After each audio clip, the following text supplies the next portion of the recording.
There are moments in a career that look, from the outside, like professional suicide, and then there are moments that look like exactly that, but turn out to be the most defining acts of integrity a person ever commits.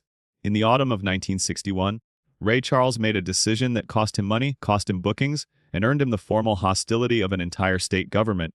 He refused to perform before a segregated audience in Augusta, Georgia. He walked away from the stage, returned the ticket revenue, and accepted the consequences without apology or explanation beyond the simple, direct statement that he would not play to a divided room. The state of Georgia responded by banning Ray Charles from performing within its borders. For 4 years, one of the most celebrated musical voices in America, a voice that had been born in Georgia, shaped by Georgia, marked permanently by the landscape and loss and particular quality of light of Georgia, was legally prohibited from performing in the state that had made him. This is the story of those 4 years, of what the ban cost Ray Charles and what it quietly gave him, of why Georgia eventually came back, hat in hand, with a request that bordered on the extraordinary, and of what happened on the afternoon in 1979 when Ray Charles sat down at a piano inside the Georgia State Capitol building and played a song about a place that had once tried to silence him. But to understand why that moment carried the weight it did, you have to understand what Georgia meant to Ray Charles before it became the place that banned him.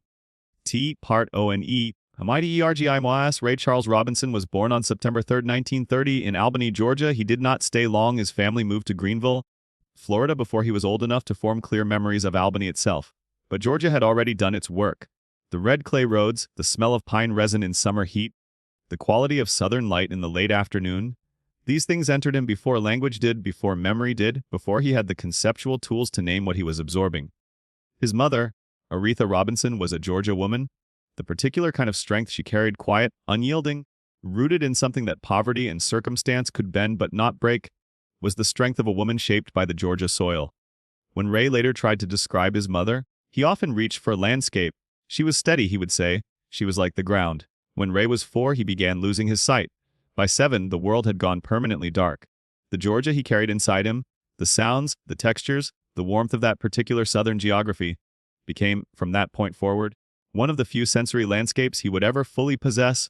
He could not see Georgia anymore, but he had heard it, felt it, breathed it deeply enough in those early years that it lived in him like a permanent internal weather.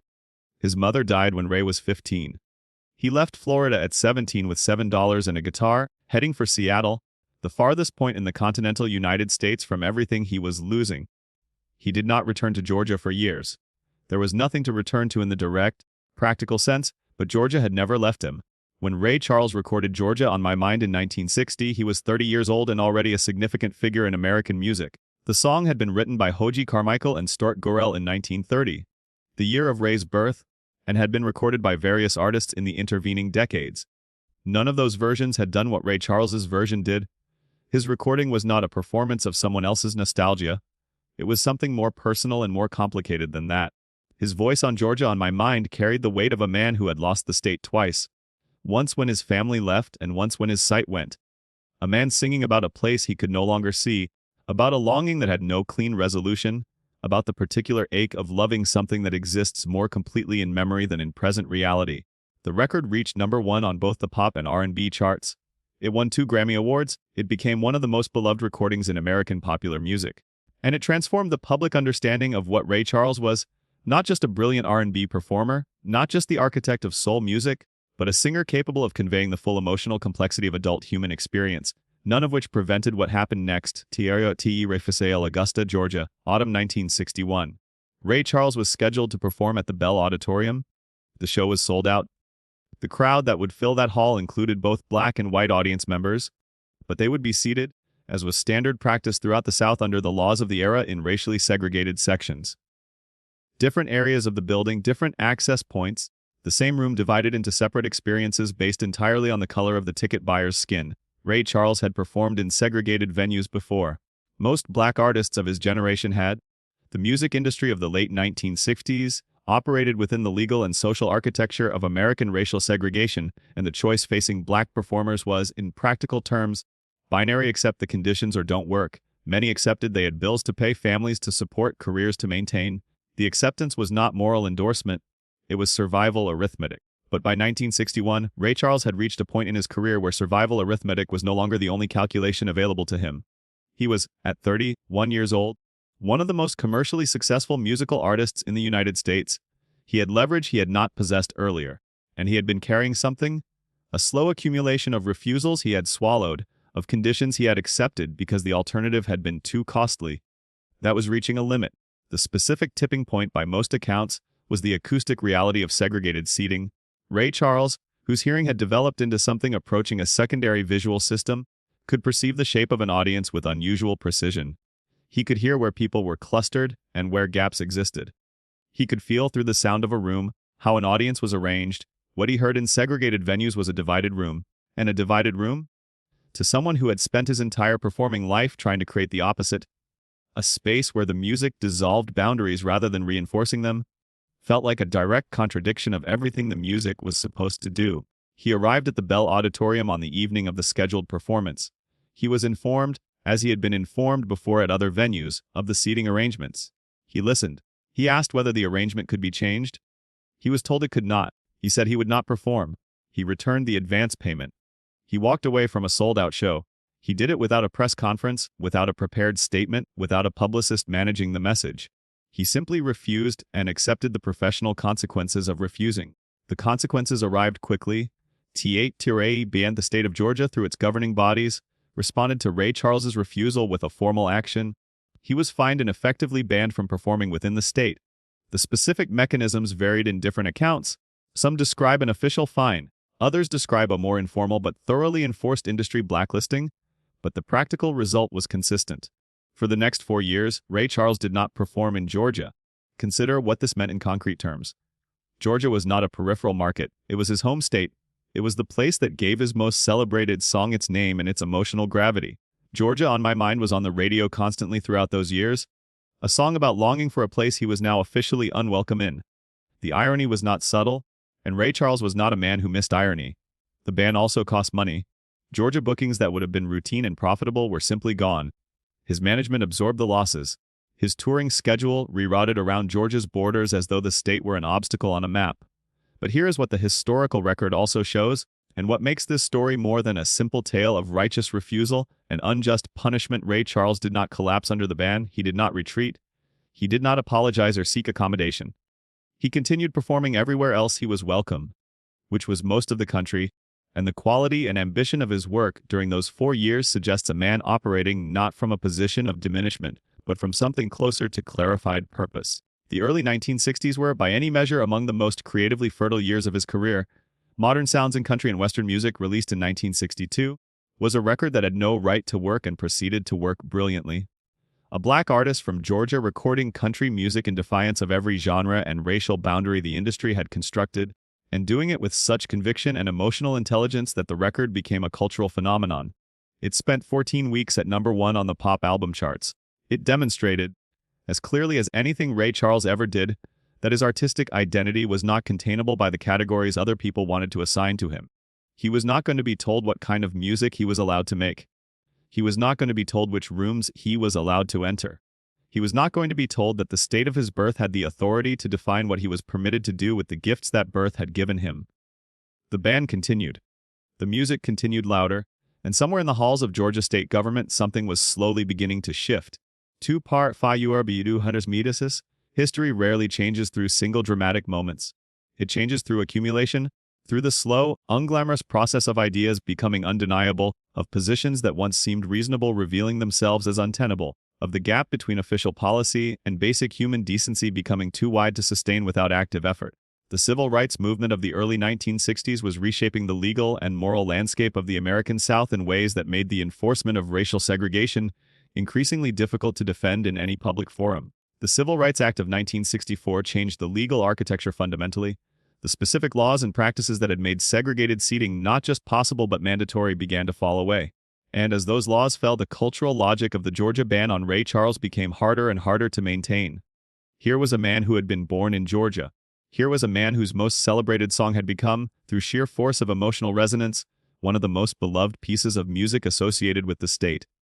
Here was a man who had been punished, officially, for refusing to participate in a system that the rest of the country was now moving away from as quickly as possible. The ban was, in retrospect, an embarrassment, not to Ray Charles, but to Georgia. There were conversations, there were intermediaries. There were careful, quiet discussions about whether the situation might be resolved, whether Ray Charles might be willing to return, whether the original fine and prohibition might be reconsidered. These conversations happened over years, not weeks. They were not televised, they were not celebrated. They were the unglamorous machinery of institutions slowly correcting themselves. Ray Charles, for his part, did not pursue reconciliation aggressively. He was not on a campaign to be welcomed back to Georgia. He had other things to do. He was making records, touring the world, building a catalog that would eventually be recognized as one of the most significant bodies of work in 20th century American music. Georgia's opinion of him was not his primary concern, but he had not closed the door either. He had refused a condition, not a place. He had refused a practice, not a people. Georgia, the actual Georgia, the landscape and the music and the memory and the ghost of his mother's voice was still inside him. It had never left. When Georgia finally came to him with something that resembled a genuine offer of recognition, he was ready to hear it. To PRFEVTINVTIOM in 1979, a proposal moved through the Georgia state legislature to name Georgia on My Mind the official state song of Georgia, and to invite Ray Charles to perform it before the assembled legislature in the state capitol building in Atlanta. The proposal passed. The invitation was extended. Ray Charles accepted. There is something worth sitting with in the simplicity of that acceptance. He did not negotiate publicly. He did not issue conditions. He did not make a speech about what had been done to him or demand formal acknowledgement of the specific wrong. He simply accepted the invitation, the way a man accepts an apology that has been offered honestly, without requiring the other person to enumerate every detail of what they are apologizing for. This was not weakness. This was not forgetting. This was something more sophisticated than either the capacity to hold the full weight of what had happened and still choose to walk back into the room, because the room was also his, because the song was also his, because Georgia, complicated, painful, beloved, irreducible Georgia, was also his.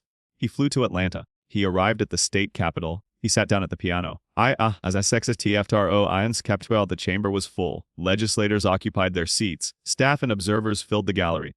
The room had the formal, slightly hushed quality of official spaces, high ceilings, the weight of institutional gravity, the particular silence of people who are present for something they understand to be significant without being entirely sure how to hold it. Ray Charles adjusted himself at the piano bench in the way he always did, that brief, almost private centering, a moment of internal calibration before the first note. People who had seen him perform hundreds of times described this ritual as one of the most quietly powerful things they had ever witnessed. Not because it was dramatic, because it was genuinely private. A man alone with the instrument for just a few seconds before the music began. He played the opening notes of Georgia on My Mind. The sound filled the chamber differently than it fills a concert hall. Concert halls are designed for projection, for the forward movement of sound toward a large anonymous crowd. The Georgia State Capitol chamber was smaller, more intimate, more reflective. The kind of room where sound circles back on itself, where you hear the music and also hear the room responding to the music simultaneously. Several people in the gallery began crying before the first verse was finished. Not the performed crying of an audience wanting to demonstrate appropriate emotion, the involuntary kind. The kind that happens when something reaches a place inside a person that they did not know needed reaching, and the release happens before the conscious mind can decide whether it is appropriate. Ray Charles played and sang Georgia on My Mind in its entirety. He did not rush it. He did not modify it for the occasion, did not make it grander or more ceremonial than it was. He played it the way he had always played it, as a personal truth, as the statement of a man who had been carrying a complicated love for a long time and had found, in 3 minutes of music, the precise language for what that love felt and tasted and cost. When the song ended, the chamber was silent for a long moment. Then the applause began. And it was not polite applause, not the formal recognition of an official occasion. It was the kind of applause that happens when people have been moved past the point where applause feels adequate but have no other language available. Ray Charles sat at the piano and acknowledged it in his characteristic way. The slight bow of the head, the wide, genuine smile, the absence of performance in the gesture.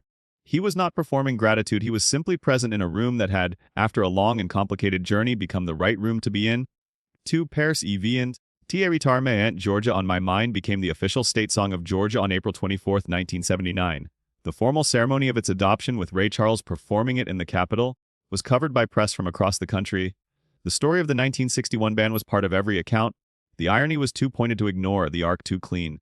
A man banned from performing in Georgia for refusing to accept the conditions of a Georgia concert had returned, nearly 2 decades later, to have his song declared the official musical representative of the state itself. But what did it mean to Ray Charles? He was careful, in the years afterward, not to assign it too clean a meaning. He did not claim it as vindication, or as proof of some moral arc of history, or as a story with a lesson that could be extracted and applied elsewhere. He was, characteristically, more honest than that. What he said, in various ways in various interviews, was something closer to this, that Georgia had always been inside him regardless of what the state government decided, and that the 1979 ceremony was meaningful not because it changed his relationship to Georgia, because it brought the official record into alignment with a truth that had never actually been in dispute. He had always been from Georgia. Georgia on My Mind had always been his song. The ban had been an interruption, not a conclusion. There is a particular kind of strength in that framing. It refuses the narrative in which the state's recognition is what validates the man. It insists, quietly and without aggression, that the man's validity was never contingent on the state's opinion in the first place. The song existed before the ban. The song existed during the ban. The song would have existed regardless of what Georgia decided. The 1979 ceremony was Georgia catching up to a reality that Ray Charles had been living for nearly 2 decades. This is the thing about Ray Charles that is most difficult to fully capture and most essential to understand. His sense of himself was not dependent on external validation in the way that most people's sense of themselves is. This was not arrogance. It was not indifference to how he was perceived. It was something more like a deep and settled relationship with his own identity that had been built, of necessity, from the inside out. He had lost his sight at 7. He had lost his mother at 15. He had arrived in a new city with $7 and the clothes on his back. Every external thing that a person might ordinarily lean on for a sense of who they are had been removed from him, repeatedly and early. What remained, what he had built from what remained, was something that a 4-year ban by the state of Georgia was not going to diminish. The ban had not silenced him. It had not changed the music, it had not touched the essential thing. And when Georgia finally asked him back, he came, not as a man returning in triumph to a place that had wronged him, but as a man returning, simply and completely, to a place that had always been his. Georgia on My Mind is still the official state song of Georgia. It has been performed at inaugurations, at memorials, at celebrations and commemorations of every kind. It has been sung at sporting events and state dinners and small gatherings where someone needed a song that felt like home. It has been covered by hundreds of artists in dozens of styles. None of those versions has displaced Ray Charles's recording as the definitive one, not because the others lack quality, but because his carries something the others cannot replicate. The specific emotional weight of a man who was not simply describing longing for a place, but living inside that longing, shaped by it, unable to fully resolve it, and unwilling to pretend otherwise. The song is about Georgia. It is also about what it means to love something you cannot fully return to. What it means to carry a place inside you that exists as much in loss as in memory. What it means to remain in relationship with something that has hurt you, because the hurt is inseparable from the love, because the place is inseparable from who you are, because some connections go deeper than the decisions of any government or institution or era. Ray Charles did not need Georgia to validate him, but he needed Georgia. The way you need the first thing that formed you. The way you need the landscape that holds the memory of your mother's voice. The way you need the ground beneath a song that took 30 years and a lifetime of grief and survival and hard-won clarity to fully understand. He came back in 1979 and he played the song. And in the playing of it, in that specific afternoon, in that specific room, before those specific people, something that had been interrupted for 18 years quietly resumed. Not because Georgia had given Ray Charles permission to love it again, but because Ray Charles had never stopped.